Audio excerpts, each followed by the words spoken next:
In this video, we are going to talk about the Tampa Metro Statistical Area rental market for multifamily properties. As you can see, the Tampa MSA has been outlined here, and you can see where it is in accordance with the other cities in Florida, which most of us know where Tampa is located. So, with that said, let's look at the filters we're using today. As usual, we are staying with excluding all corporate, all military, all senior, and all vacation. And we are only doing market and market affordable, so we are only looking at conventional apartments. So that said, and if we go to location, we can see that we are in market, metro statistical area, and the Tampa, Florida MSA. So that said, let's go to the analytics and see what our supply snapshot looks like. So here it is populated. We currently have 3,431 properties in the Tampa Metro Statistical Area. There are 228,581 units with 15,241 still under construction. Only 1,989 units absorbed in the last 12 months versus the prior 12-month period of absorbing 9,091. The current vacancy rate is 7.5%. And the prior year, it was at 4.6. So a year ago, vacancy was at 4.6. It has increased to 7.5. And I think that is I know that that is a direct indication that the slowing to almost no absorption has brought this vacancy up with the amount of deliveries. Now we'll have to see what the deliveries look like, but I think this is telling a pretty big tale here. Okay, we are still seeing a year-over-year growth of 3% in rents, but we'll see what they look like on a quarter-over-quarter basis. First, looking at all asset classes, Class A, Class B, Class C, and then, which is what we're looking at now, and then we'll look at each individual asset class individually, starting with the A, moving to the B, and then to the C. Okay, and this last two is our capital market. That's a couple of quarters behind. The data has not caught up with the space market, which is this information here, so we are not going to talk about that. If I come down and I want to look at my long-term occupancy average to see where I am in accordance with that market cycle chart, if you're familiar with it, the 4 phases of market cycle, it's showing us that the long-term average is 92.63% and the market is currently at 92.5. So if, without looking at anything else, if I were to plot this, I would say that it is on the occupancy line in between phase 1 and phase 2, but that wouldn't make sense considering that we have units under construction. We actually don't start building until we get into the expansion phase. So what is probably more than likely, and seeing the slowing in absorption and the tick up of vacancy, is that we're sitting on the occupancy line between oversupply and recession. But let's go into the data and see what the data tells us. So here is the data for all 3 asset classes, A, B, and C, for the Tampa Metro Statistical Area. Once again, we will not be looking at asking rent. We don't care what the property manager, the owner, is asking. We only care what the effective rent is. So let me just mention something really quick. I hear a lot of people that are told that they should go to apartments.com or to Rent-A-Meter or to one of those tools to look at what rents are in a market. Okay? When you're going to those listing sites to look for rental data, you're looking at asking rents. That's what the ownership and the management is asking, not what they're actually collecting. All right. You should not be using those free tools. They're free for a reason to do your apartment analytics. You need to be using some sort of paid tool, and it doesn't have to be CoStar. It could be Reese, it could be Axiometrics, it could be Yardi Matrix, any one of the tools. Okay. I just personally like CoStar. So if we look at our effective rent in the first quarter of 2022, we can see it was at $1,729 and went up to $1,768 in the second quarter. And then the trend started downward. So down to $1,745, down to $1,721. We're actually lower in the fourth quarter than we were in the first quarter, even though year over year we show growth. So once again, I've mentioned this in the past, a broker and a seller is going to try to sell you on year over year growth because it's still showing some positivity versus what the true tail is on a quarter-over-quarter basis, which is why we look at it this way. All right, let's look at the supply side and see why those rents are declining. So if we look, we can see that 1547 delivered in first quarter 2022 and only 418 absorbed. Not a good number, right?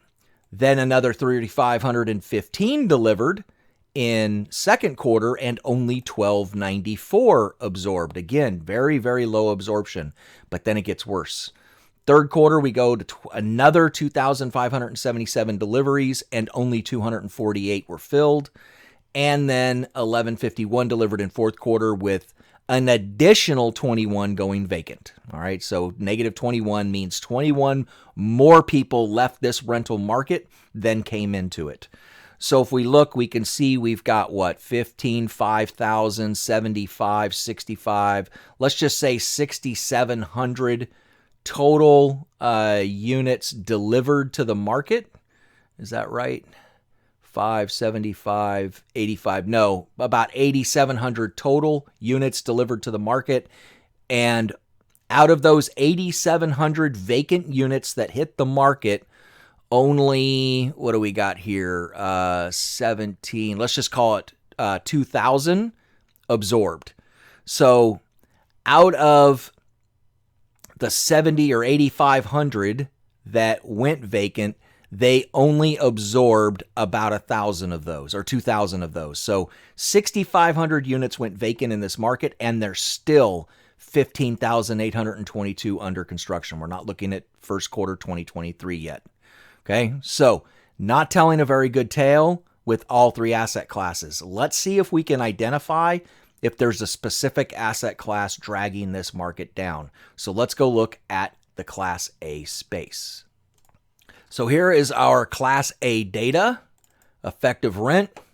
We have 190 Class A properties in the market, totaling 55,325 units. In first quarter 2022, rents were $2,178, went up to $2,220, and then the downtrend started. Okay, it looks like it went down almost $50 to $2,177, and then down another $50 plus dollars, about $60, well, $40, $42 to $2,135. And once again, for the Class A's, the fourth quarter rents are lower than they were in the first quarter, albeit still showing a very slight positive growth year over year. But again, looking at quarter over quarter, we are definitely seeing that downtrend. So if we come over and look at our deliveries under construction and absorption, it's starting to tell a completely different tale. Okay, so 757 absorbed. So it looks like the majority of the properties that were delivered in the Class B space in this market, because the rents are high enough in the market that they can afford to deliver Class B space. Out of the A's that were delivered, 757 delivered, 370 absorbed in the first quarter. Again, not a good number. That's less than 50%. We want it 80% plus to stay stabilized. Then 1572 delivered, 850 absorbed, so about 50% again. A little more than 50% that time. But we can see that even with some absorption, we had a decrease from 93, 1.1% decrease in occupancy from first quarter to second quarter.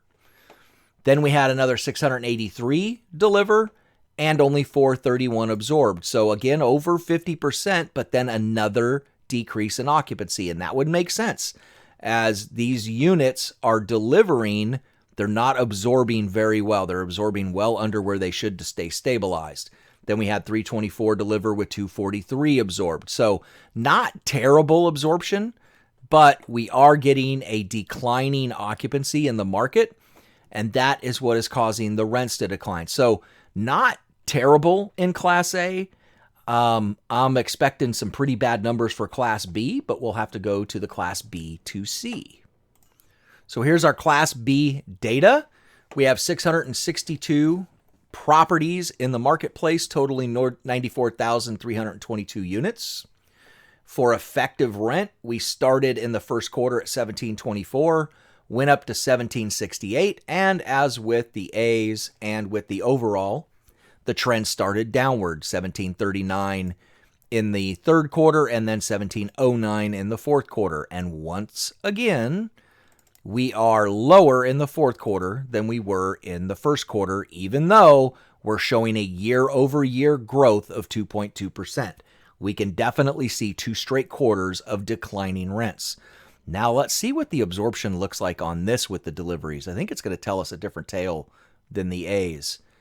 And, not so bad, but not good either. So 790 delivered for 297 absorbed.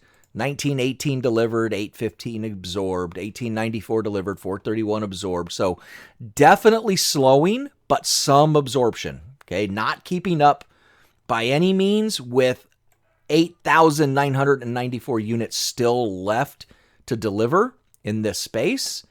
And we've gone from 95% in fourth quarter of 2021 to 91.4%. So a decrease of 3.6% in occupancy, as we can see here. All right, so not a good sign for the Class B space. Not as bad as I thought it was, though, which tells me that the Class C's might not be doing so well. So maybe it surprises me like these other ones did, but something's put this on that long-term occupancy average. And although the A's and B's do seem to be trending down, it doesn't seem to be too terrible, but let's see what the C's look like. All right, so here is our Class C data. We have 2,296 properties in the market, totaling 77,979 total units. Okay, looking at effective rent, we can see first quarter 2022, it was at $1,276. Went up to $1,304, went up to $1,311, and up to $1,316. Now, I've seen this tale before.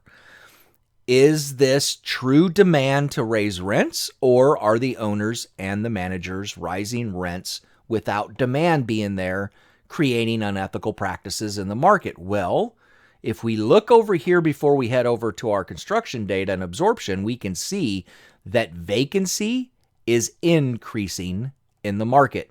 And if vacancy is increasing, rents should be decreasing. That's how demand supply works. Well, let's see what our data shows us.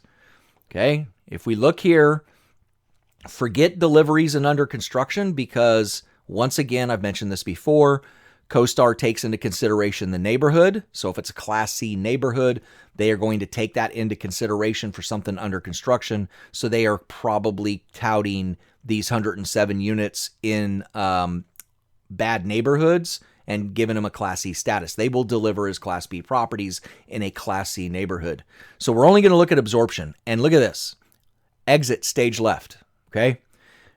We had them leave in fourth quarter 2021, first quarter 2022, second quarter 2022, third quarter, fourth quarter. All right. We have no demand for Class C apartments at these prices, yet these owners are still increasing their prices, and brokers are still telling buyers there's room to raise rents.